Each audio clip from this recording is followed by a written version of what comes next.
for proper conduct. We finished the proper conduct of the body, proper conduct of the heart and mind. So today we will start with proper conduct of speech. Okay. So in our daily life, the standard criterion is to speak and act cautiously. Be discreet in words and deed. Okay. Do not speak carelessly. Lie, talk nonsense. Do not use abusive and wicked tongue. Double tongue. This is one of the basic fundamental disciplines or commandments. And we should always act and speak in accordance with our Buddha nature. A wise and noble person will only speak good and use meaningful words. They never gossip nor use confused words. There's a Chinese saying, no one will know how evil our mind is, but our mouth is very evil and vicious. Illnesses enter through the mouth because we have to be mindful of what we eat. Okay, so our health is depends on what we put in our mouth, and then trouble comes out of the mouth. A loose tongue may cause a lot of trouble. So be careful what comes out. A cultivator should always be cautious and aware of what comes out. Words can kill. And once spoken, we can never take it back. We have to filter it through our Buddha nature when speaking. The Holy Teacher says, if we are unable to control our mouth, we will be unable to gain others' respect. If we are unable to control our temper, we will be unable to change our faith. If we are unable to control our heart and mind, we will be unable to transcend from the cycle of reincarnation. If disciple constantly see fault in others, that means disciple needs to improve this cultivation. If disciple constantly speak of others' faults, others will also criticize us behind our backs. If disciple constantly find the good in others and praise and admire others, then your cultivation is progressing and others are certainly praising and admiring you. Holy Teacher also says, say good words. No harmful words and double tongue. No embellishing words and deceptive tongue. No complaining about this and that. What comes out of the mouth is like a pure lotus. Avoid talking too much and talking about petty matters. Example is get to the point when we're talking. Some people talk around and around and never get the tongue hit. And I'm saying, what are you talking about? Right? Get to the point. Just, don't talk around it. Just say what you mean. Focus on benefiting sentient beings. Manifest good-hearted and effective communication. Proper speech is admired by everyone. Dissolve conflicts, discord in an instant. Say good words. I praise you, you uphold me. Everyone gets along joyfully. We have to recite this 5 times daily. Self-reflect and introspect. Transform oneself. Meticulously improve oneself and apply it in one's daily life. Speak only words of kindness. If we know anything that is hurtful and untrue, don't say it. If we know anything that is helpful but untrue, do not say it. If we know anything that is hurtful but true, do not say it. If we know anything that is helpful and true, we find the right time to say it. 4 good deeds of the mouth are, we speak words of goodness and tenderness. So not only what comes out, also how we say it. So it must be, the tone of voice must be soft and tender. We should speak words of love and harmony, like today, Valentine's Day. Okay. We should speak words of honesty. We should speak inspiring words to make people's heart, and the world will become better. As they say, one kind word can warm up 3 winters. One abusive language can bring cold even in June. A cultivator should have 3 goods and 1 fair justice. Speak good words, think good thoughts, and do good deeds. That's what should be in our mind every single day. And that's what we should be doing every single day. Okay? So, the 4th proper conduct is actions. Ancient people used to say, Knowledge comes from reading books and from experiences of the world. It is not as good as traveling thousands of miles on the road. With regard to sitting, it is not as good as standing upright and walking. In other words, it is more important to manifest our virtues through our actions rather than just learning and knowing it. Okay? We must cultivate our external virtues. Tao demands for our virtues to grow for support and guidance. We have to abide by the 3 orders. Orders regarding rulers and subjects, parents and teachers, and husband and wives. Okay. So in other words, not only do we have to learn and know all the principles, we must walk the talk, not just talk the talk. That's the most important thing. Okay. So we start with the 5 constant virtues, which we should already memorize and know backwards and forwards. Okay. Benevolence. It manifests itself in the inner mind in love, compassion, and kindness for all sentient beings. To feel for others and be considerate of others. To be tolerant, have sympathy and empathy, and also to be able to forgive other people. Righteousness is about preserving one's integrity. We all know what is right and wrong and always act and behave properly. It involves thinking and acting from one's own viewpoint. It demands rational action, self-restraint, to resist temptation, and the determination to do one's duty. Then we have propriety. That's the proper etiquette. As cultivators, our behavior should always be very dignified and well-mannered. We treat others with great respect and kindness. Wherever we go, our appearance should manifest out just by looking at us. And then others will respect and follow us into this path of cultivation. Propriety is to do what is proper and appropriate. It is also the demand of respect and modest courtesy to others. Wisdom. Wisdom is the innate awareness by which we judge right and wrong, good and evil. The true wisdom comes from our Buddha nature. Okay? And this is necessary in the practice of morality. Otherwise, we cannot become a person of virtue. Faith and trust. Faith is the center of all 5 virtues. When we have faith, the other 4 constant virtues will be manifested. Faith is having confidence. In other words, externally, our actions should match our words. Internally, our words and our mind should be the same. We can earn the trust of others when we do as we said we would. Then comes the 8 cardinal virtues. Filial piety. We should all know what filial piety is. It's respect and loving care for our parents. Okay. So there are many different aspects of filial piety. The most basic is to honor our father and mother and to attend to their needs.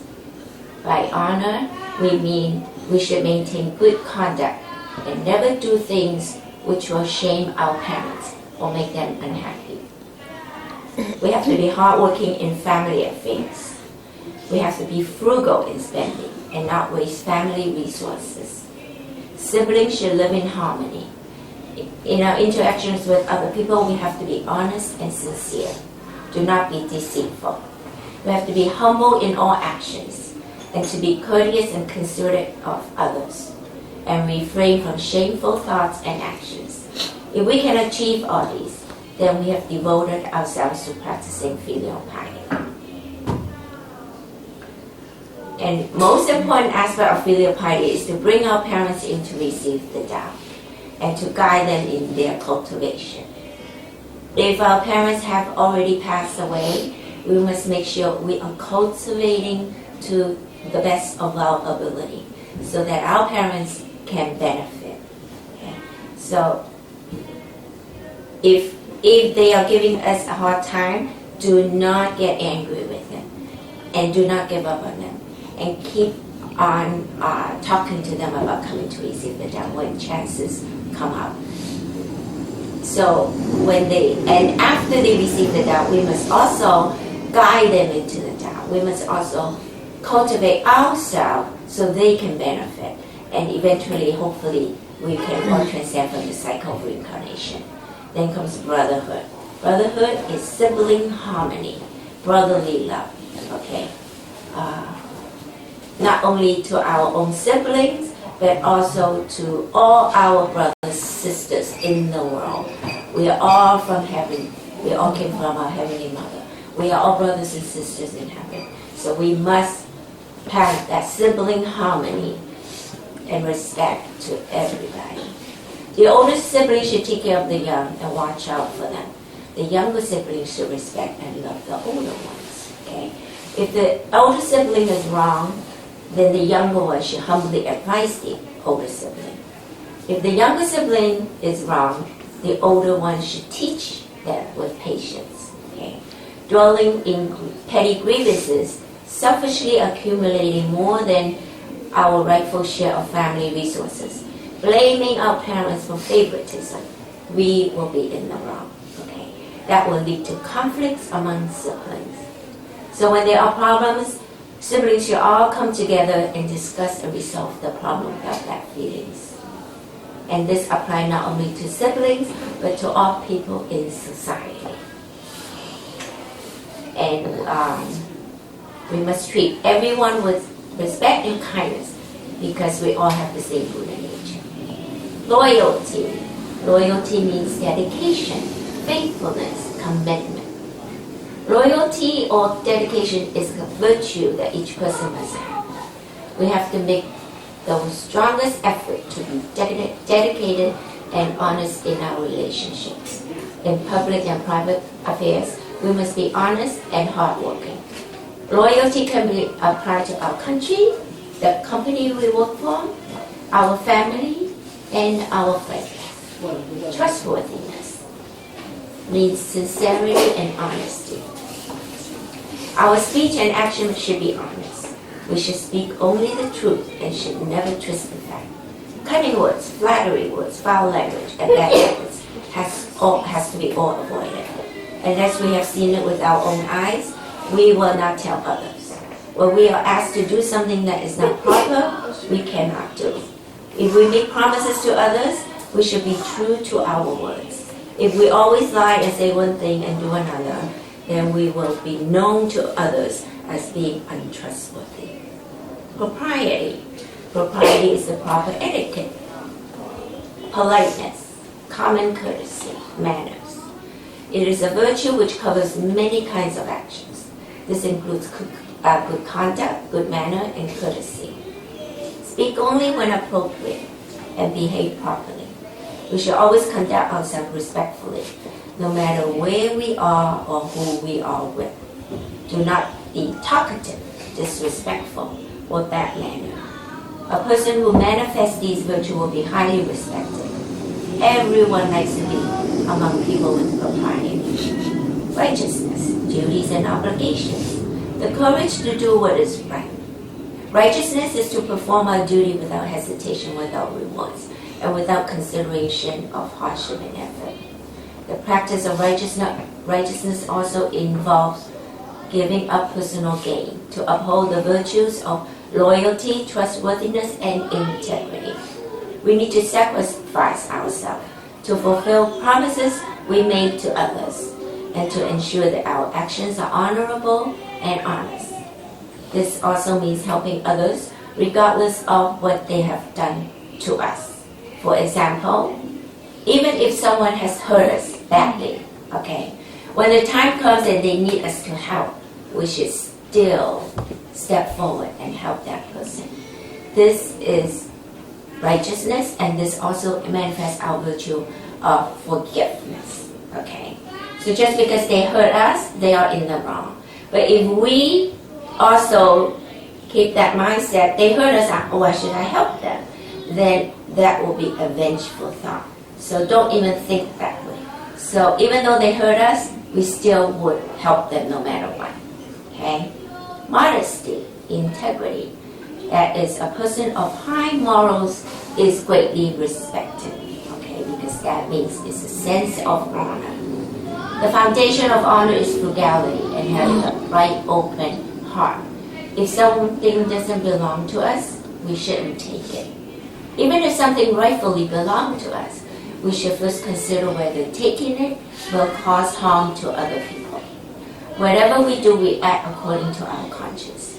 If we plan to spend more than what we can afford, then we will be tempted to find a way out by dishonorable actions. Okay. So today there are so many credit cards. Okay. Even if we don't ask to apply, they will come to us by mail. Okay. So people start signing up, okay, and have so many, maybe 10, 15 credit cards. And they keep building it up by buying without thinking, right? So that credit card will pile up to a high amount of debt in no time. And people cannot find a way out. What do? They start to find ways by dishonorable means to try and pay for that debt. It's not only that debt, the interest rate will pile up so high. So, in other words, don't use too many credit cards unless we can afford to pay the full balance. Okay? Nowadays, a lot of people get rid of the credit card and spend only cash. So that's the way to do it. But then who wants to carry so much cash with them? Right? You also need to build credit. We also need to build credit, that's right.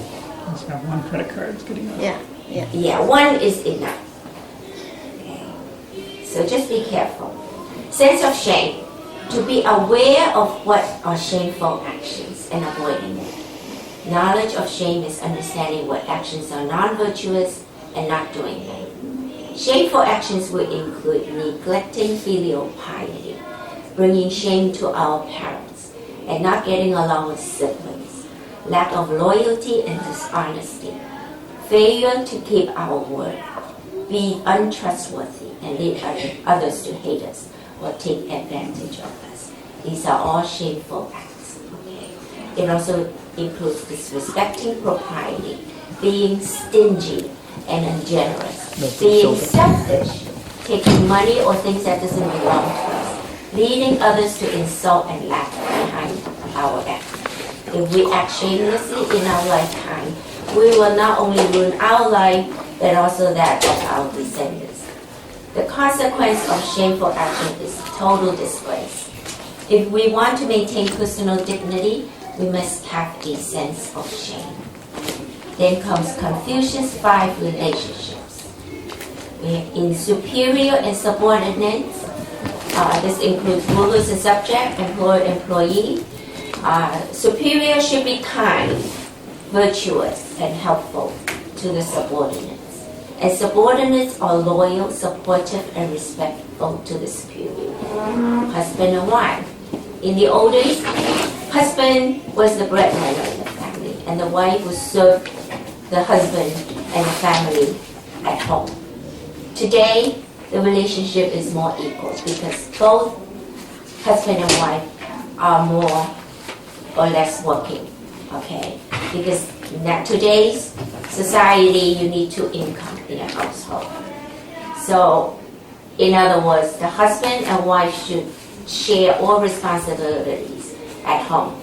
Okay, so this way, everything is in harmony, and also the marriage will work out. Then the parents and children. Parents must support, care, love, and teach their children.